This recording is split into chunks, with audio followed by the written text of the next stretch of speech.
Bindu action കൗൺസിലിലെ Shri Rupesh നമ്മളോടൊപ്പം. ശ്രീ രൂപേഷ്, ഈ നിങ്ങൾക്കുണ്ടായിരുന്ന ഒരു പ്രധാനപ്പെട്ട പരാതി അന്ന് തന്നെ ഇത് കൃത്യമായി അന്വേഷിച്ചിരുന്നെങ്കിൽ പിന്നീടുള്ള തിരോധാനവും കൊലപാതകവും ഒന്നും ഉണ്ടാകില്ലായിരുന്നു എന്നാണല്ലോ. ഇപ്പോൾ ക്രൈംബ്രാഞ്ചിന്റെ അന്വേഷണത്തിൽ നിങ്ങൾ പൂർണ്ണ തൃപ്തരാണോ?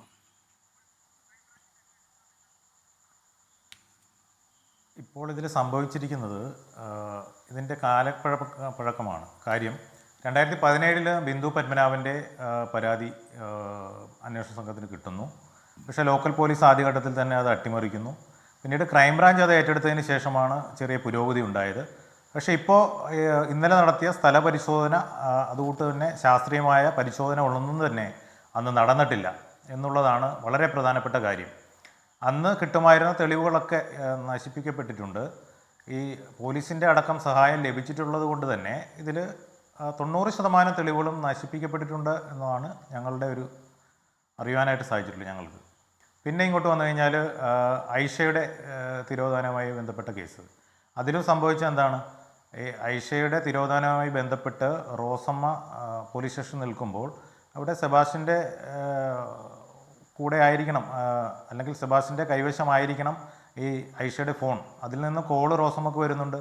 അന്ന് കൃത്യമായി ടവർ ലൊക്കേഷൻ എടുത്ത് സെബാസ്റ്റ്യനെ ലൊക്കേറ്റ് ചെയ്യാനായിട്ടന്ന് ലോക്കൽ പോലീസ് ശ്രമിച്ചില്ല. പിന്നീട് ക്രൈംബ്രാഞ്ച് അത് ഏറ്റെടുക്കേണ്ട രീതിയിലേക്ക് പോയി. പിന്നീട് വന്നിരിക്കുന്നത് ജൈനമ്മയുടെ കേസിലാണ് ഇപ്പോൾ ഇത്രയും കാലത്തിന് ശേഷം ഒരു വലിയ മൂവ്മെൻ്റ് ഉണ്ടായിട്ടുള്ളത്. പക്ഷെ അപ്പോഴും ഈ ബിന്ദുവാണോ ജൈനമ്മയാണോ, നമ്മുടെ അവസാനം സിന്ധുവുമുണ്ട്, ഇത്രയും ആളുകൾ ഇതിൽ നിൽക്കുമ്പോൾ ഈ കിട്ടിയിരിക്കുന്ന മൃതദേഹ അവശിഷ്ടങ്ങൾ, അസ്ഥികഷ്ണങ്ങൾ, അത് ആരുടെയാണ് എന്നുള്ളത് നമ്മുടെ DNA പരിശോധനാ ഫലം വരണം. ഇവരിൽ നിന്നും അപ്പുറത്തേക്കൊരാളുടെ ആണെങ്കിൽ ഈ കേസിൻ്റെ അവസ്ഥ എന്താവും എന്നുള്ളതാണ് ഞങ്ങൾക്കൊരു ആശങ്ക. ഇതിൽ തുടക്കം മുതൽ ബിന്ദുവിൻ്റെ കേസ് മുതൽ ചോദ്യം ചെയ്ത് വിട്ടയച്ചിട്ടുള്ള ആളുകൾ, അത് സെബാസ്റ്റ്യൻ്റെ കൂട്ടാളികളുണ്ട്. കാര്യം സെബാസ്റ്റ്യൻ ഇതിൽ ഒറ്റക്കല്ല. ഞങ്ങൾ ആദ്യം തന്നെ പറയുന്നതാണ്, സെബാസ്റ്റ്യൻ ഇത് ഒറ്റക്കല്ല. സെബാസ്റ്റ്യൻ സ്ത്രീകളുമായി സൗഹൃദം സ്ഥാപിക്കുന്നു, അവരുടെ വസ്തുക്കൾ കൈക്കലാക്കുന്നു. പക്ഷേ അവിടുന്ന് വകവരുത്തുന്നതിലേക്കും മറ്റു കാര്യങ്ങളിലേക്കുമൊക്കെ കൂട്ടാളികളുണ്ട്. ഈ ഇത്തരത്തിൽ തട്ടിയെടുത്ത പണം പല കേന്ദ്രങ്ങളിലേക്ക് പോയിട്ടുണ്ട്. അപ്പോൾ അതിലേക്കൊക്കെ ഈ അന്വേഷണം പോകണം.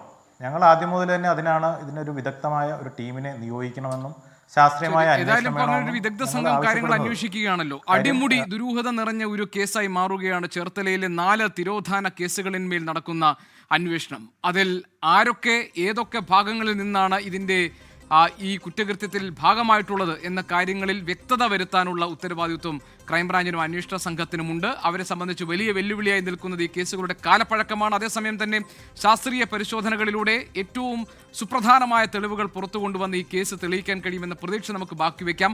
അപ്പോൾ മാത്രമാണ് നമുക്കറിയാൻ കഴിയുക ഈ തിരോധാന കേസുകൾക്ക് പിന്നിൽ, ഇതിന് പിന്നിൽ മരണങ്ങൾ സംഭവിച്ചിട്ടുണ്ടോ, അതിന് പിന്നിൽ ഒരാൾ മാത്രമാണോ പ്രവർത്തിച്ചിട്ടുള്ളത്, ആ ആൾ സെബാസ്റ്റ്യൻ എന്ന 68-കാരനാണോ? ഈ കാര്യങ്ങളൊക്കെ തെളിയിക്കപ്പെടേണ്ടതാണ്.